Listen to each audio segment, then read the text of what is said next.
നമസ്കാരം എല്ലാ പ്രിയപ്പെട്ട കൂട്ടുകാർക്കും സ്റ്റുഡൻസ് ഓൺ ഫയറിലേക്ക് സ്വാഗതം. ഈ നിമിഷം പുറത്തു വരുന്ന വളരെ പ്രധാനപ്പെട്ട ഒരു വാർത്തയാണ് വിദ്യാർത്ഥികളുടെ മുമ്പിലേക്ക് എത്തിക്കുന്നത്.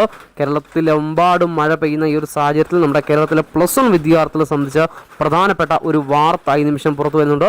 അതിൻ്റെ വിശദാംശങ്ങളിലേക്കാണ് നമ്മൾ ഈ ഒരു വീഡിയോയിൽ കൂടി കടക്കുന്നത്. അതിലേക്ക് പോകുന്നതിന് മുമ്പ് ആദ്യമായിട്ട് ഈ ചാനൽ കാണുന്ന കൂട്ടുകാരുണ്ടെങ്കിൽ ഉറപ്പായും ചാനൽ സബ്സ്ക്രൈബ് ചെയ്യുക. ജസ്റ്റ് ഒന്ന് സബ്സ്ക്രൈബ് ചെയ്ത് കഴിഞ്ഞാൽ വിദ്യാഭ്യാസ അപ്ഡേറ്റുകൾ കൃത്യമായിട്ട് തന്നെ ഈ ഒരു ചാനൽ കൂടി നിങ്ങളുടെ മുമ്പിലേക്ക് എത്തുന്നതാണ്.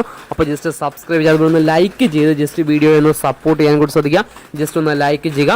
അപ്പോൾ നമ്മുടെ ഇത്തവണത്തെ +2 വിദ്യാർത്ഥികളും SLC വിദ്യാർത്ഥികളെയും ഒക്കെ റിസൾട്ട് ഓൾറെഡി വന്നു കഴിഞ്ഞു. അതിൻ്റെ അഡ്മിഷൻ നടപടികളും ഇപ്പോൾ ആരംഭിക്കാൻ പോകുന്നു. അതായത് നമ്മുടെ ട്രയൽ അലോട്ട്മെൻറ്റുകളൊക്കെ നാളെ വരാൻ പോകുന്നു. ഈ നിമിഷം പുറത്തു വരുന്ന വാർത്ത +1 റിസൾട്ട് ഇന്ന് വരാൻ സാധ്യതയുണ്ട് എന്നുള്ള വാർത്തയാണ്. കേരളത്തിലെ ഇത്തവണത്തെ +1 വിദ്യാർത്ഥികളുടെ റിസൾട്ട് ഇന്നത്തെ ദിവസം പ്രസിദ്ധീകരിക്കുമെന്ന തരത്തിലുള്ള വാർത്ത ഇപ്പോൾ പുറത്തു വരുന്നുണ്ട്. ഔദ്യോഗികമല്ല എങ്കിൽ പോലും സ്കൂൾ ഗ്രൂപ്പുകളിലും അതുപോലെ അധ്യാപക ഗ്രൂപ്പുകളിലുമൊക്കെ ഈ ഒരു മെസ്സേജ് ഇപ്പോൾ പാസ് ചെയ്യുന്നുണ്ട്. അപ്പോൾ ഈ ഒരു അപ്ഡേറ്റ് നിങ്ങളിലേക്ക് ഷെയർ ചെയ്യുകയാണ്. അറിയാത്തവരിലേക്ക് പാസ് ചെയ്യാം.